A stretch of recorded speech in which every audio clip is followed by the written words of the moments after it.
So, did you manage to complete the challenge? I really hope that you gave it a good go because it is a really, really good challenge to understand these complex and rather abstract concepts. And I imagine that if you played around with it quite a bit, fixed some bugs, and figured out how to make it work inside the to-do list view controller, then you've got a good grasp of how superclasses, subclasses, and all of this works. So, spoiler alert, I'm going to show you the solution now. So if you haven't tried it, then go back and do it now. All right, so the first thing that we need to do inside to-do list view controller, just as we did inside the category view controller, is to change the inheritance. Instead of subclassing UI table view controller, Apple's component, we're going to subclass swipe table view controller.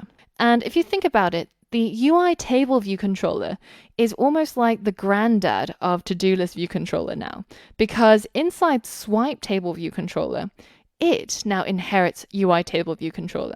So say if this was granddaddy, then this is going to be your dad, and this is going to be you.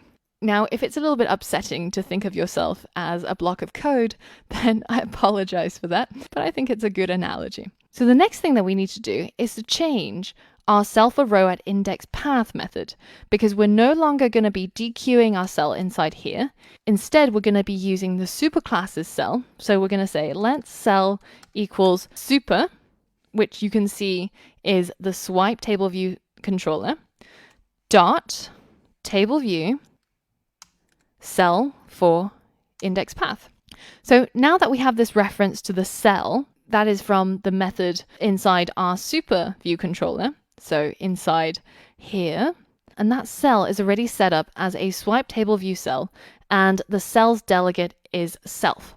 Now, it might be worth just going back and making sure that table view cell is set as a swipe table view cell, and it uses the swipe cell kit module. We did that for the first cell in the tutorial, and this might be something that you would have overlooked. So once that's done, then we've got this reference to the cell from our superclass, and we're going to set the cell's text label, we're going to set the cell's accessory type, and then we're going to return the cell. And we don't have to deal with any of the swipe cell kit over here. Now, the next thing to add in is that we will need to override that function that we've got inside swipe table view cell, which is the update model at index path. So we're going to go over here, we're going to override update model at index path, and we're going to take that index path to delete our data. So we can say if let item equal the to-do items, which is an optional, so we'll use optional chaining to grab a hold of the item at indexPath.row. And this is the index path that gets passed in through our superclass method, update model at index path, which gets triggered, if you remember, when the user swipes on a particular cell to try and delete it. So we're going to grab a reference to our item at this particular index. And if this is not nil, then we are going to use our realm.write method to make some changes inside our realm. And the changes that we want to make are realm.delete. And the object that we want to delete is this item object. Now, as Xcode is helpfully telling us, realm.write can throw. So we have to mark it with a try, and therefore we're going to put it inside a do catch block. And now we're ready to run our app. So if we go inside home, you can see that we've got 3 items, and we can still check them off as we did before using our didSelectRow at index path delegate method. But now we have the special power of swiping and getting that delete show up.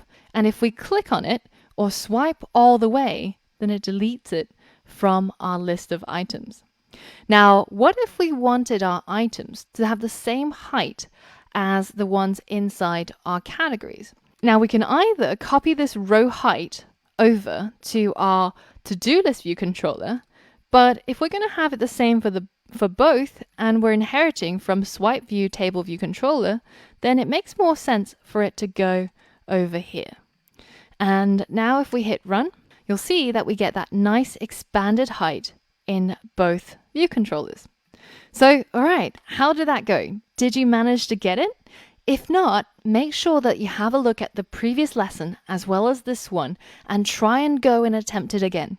It's really, really important that at this stage that you really try things yourself, and you will fail and you will fall over and you will have to struggle a lot.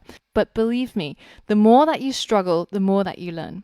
So that's all for this lesson. And in the next lesson, we're going to improve the appearance of our app even further by adding gradients to our cells. So for all of that and more, I'll see you on the next lesson.